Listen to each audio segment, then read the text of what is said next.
Hey folks, Russ Bailey here. It's time for another BrushPile Fishing, the podcast.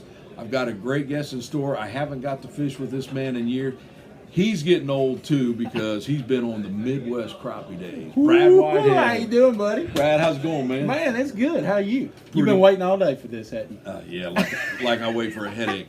Listen, we're going to be right back. We're going to talk some fishing with Brad. You stay tuned. We'll be back with BrushPile Fishing, the podcast.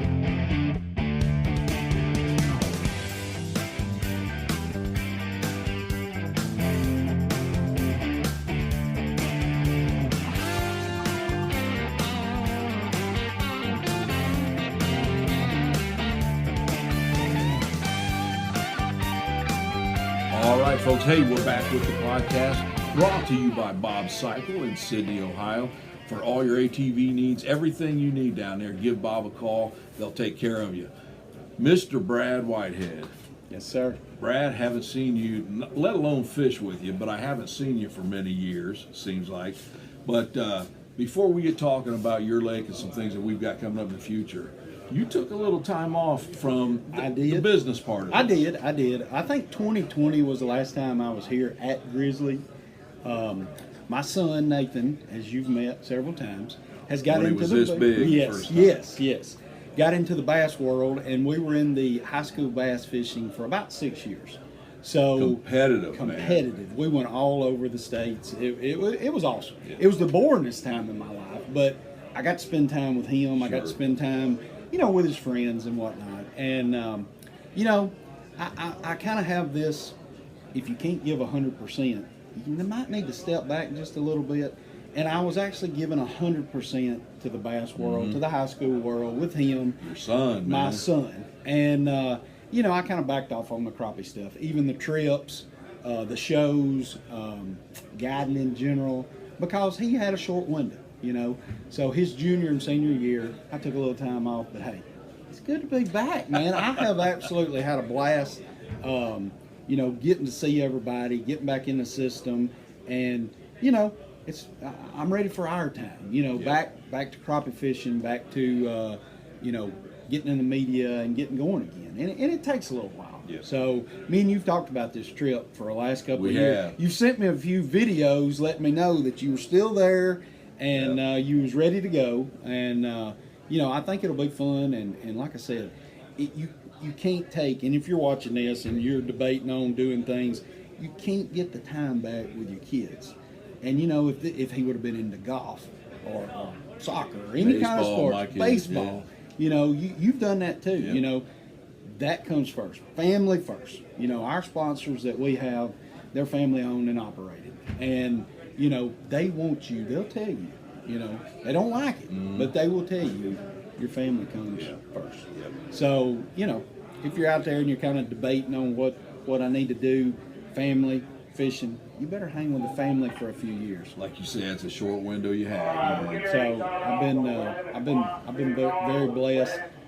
He's out now.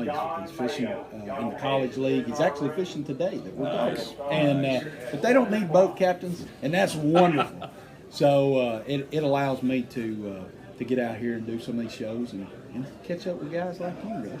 Well, folks, if you're part of the crappie fishing community, it's a family, whether it's the business part of this or just the guys you fish with all the time. And family's important to us, and you've got to make that your priority. And like you say, my son grew up playing baseball. There's a lot of things I could have done fishing, but I spent time with him and don't regret it a minute.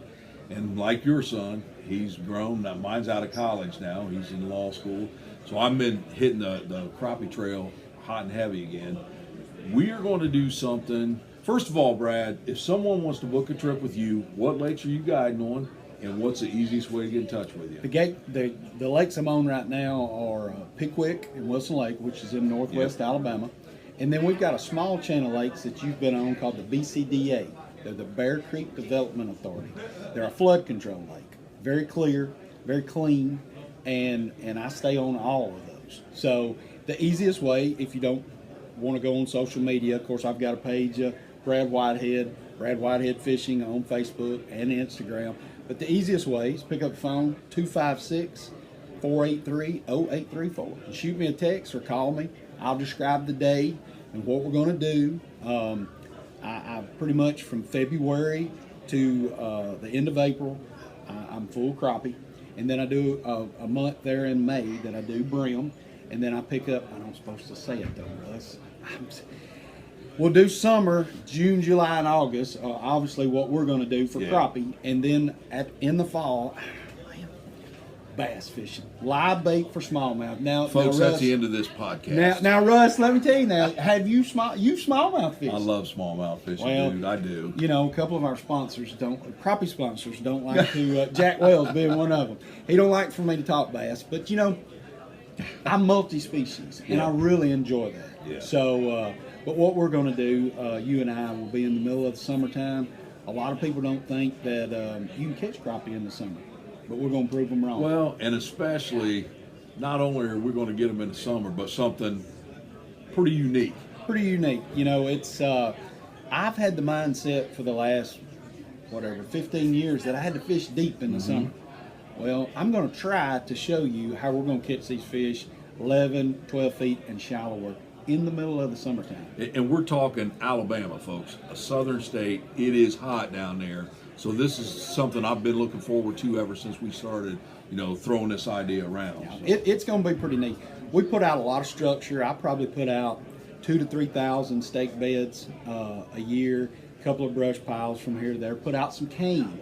And I know you've fished some cane, like Eufaula, Alabama. Yep. So it's very productive. One or two of the benefits from fishing in the summertime is, first of all, we're going to have a morning bite, so it's not going to be 900 degrees. Yep. And the second thing is a lot less boat traffic. So that's a plus. That gives you, fishing in the summer, it gives you about 3 months of extra fishing. Yeah. So I'm hoping to be able to, us put together a pattern and make it happen in the summer. Now, one thing I'm going to tell you, folks, okay, if you're going to book a summer trip with this man, bring you the biggest, widest, tallest can of off you can get, okay? Because I kid you not, the first show I ever did with him, he was nervous too. First show, it goes back a year. He had him I look good though, didn't I? He had him a pretty little checkered dress shirt on and everything. And no, we tore the fish up. We were crankbaiting. But I'm telling you, we got Mr. Blake back here. But I'm telling you, I don't know what kind of flies these were down in Alabama, but they were hitting your ankles. We had shorts on. And when I say they bit, I think I lost 2.5 gallons of blood that day. Well, and he's trying to tell me, that ain't never happened before. Yeah, that was in the afternoon. We're going to be in the morning, so it'll probably be frost on the ground in June. So book your trip in the morning with Brad. Oh, that was fun. That goes to show, relationships in fishing too. Yeah. A lot of these people don't even know what Midwest crappie was back know, then. Our new and up and comers. But I've said this, and I'm gonna say it while Russ is here on camera. Russ is the longest running crappie TV show that's been on the market, and I know for my lifetime, I'm 48 years old, and there's not been another crappie TV show that has lasted longer than yours. And I don't think a lot of the new people understand that. You've been in this a long time. So I'm giving you a little recognition. I appreciate it. So don't tear up or cry on me, but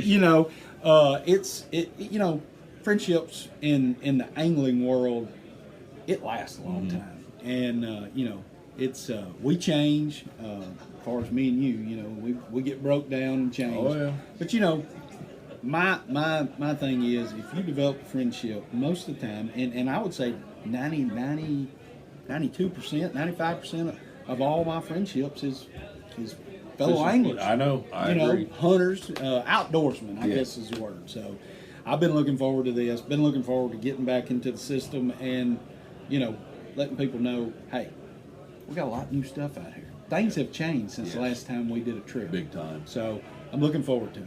So. And folks, I'm going to throw this one right back on him. He talks about the show lasting so long. I have always said and firmly believe that one of the things that separates BrushPile Fishing from some of the other shows is instead of you seeing me doing the same thing every week, just me, we have, between our sponsors, Pro Staff guys, we have the best guests and best crappie fishermen in the country. And every week we're bringing you someone different from somewhere different. Excuse me. And the way I look at it, if Brad's going to be my guest, this is his half-hour show. Yes. I'm here to talk to him a little bit, Yes. have a good time, but this is his show to explain to you why you should come down to this lake this time. So, and I think it's kept it a little bit different than any other show out there. So, Well, the guests have done it, man. It's lasted the time, and I don't think people understand how difficult not only traveling in the show, but it's it's difficult to deal with day in and day out sponsorships. It's not free. You cannot do this stuff. There's a business part, and things change, partners change, but you've pretty much stayed the same on sponsorships and friendships and business deals. And to me, that brings as much table as your actually TV show. Yeah. So, it's a lot behind the scenes, a whole lot, It's been fun, though. It's been a heck of a ride. Man, I love it. I absolutely love it. Folks, give Brad a call. And again, you will have a ball fishing with him, not just catching the fish, but the conversation, stuff he'll talk about, whatever you want to call it. Believe half of it. But no, give Brad a call. Brad, I appreciate you joining me, man. Thank you very much for this time, Russ. All right. Folks, before we take off, if you do not have the BrushPile app, which, by the way, are you on there under the guide section? I'm not sure. You're back in it now. I can't lie on TV. I'm not sure. I've got to get it. You when this is over with, we're going to make it happen. Okay. Folks, whether you have an Android or an Apple phone, the BrushPile app's completely free. It has so many different features that as an angler you can use. One of the sections is the guide section. If you see a show that Brad and I do, you think, man, I'd like to book a trip with him, go to the guide section, look up Brad Whitehead. You'll see a bio on him, and then you can contact him directly through the app and book your trip with him. So here's a little bit more information about that app. The new BrushPile Fishing Show companion app will change the way you watch a show, but more importantly, it will change the way you educate yourself on crappie fishing. This is so much more than just an app. It will be your go-to source for weather, BrushPile fishing shows, crappie fishing tips, and your own handheld logbook. There will also be contact information for guides from past episodes, special offers from our sponsors, and tips that range from simple to advanced. Download the new BrushPile Fishing Companion app. It's free for Android and Apple users. It's everything a crappie angler needs. Make sure you check that out. Okay, folks, Bob Cycle, appreciate you sponsoring today's show. Brad, again, man, it's always a pleasure talking to you. Always have a good time. Welcome back to the crappie fishing. Thank you very much. Folks, I hope you enjoyed it. Stay tuned. We'll be back again with BrushPile Fishing, the podcast.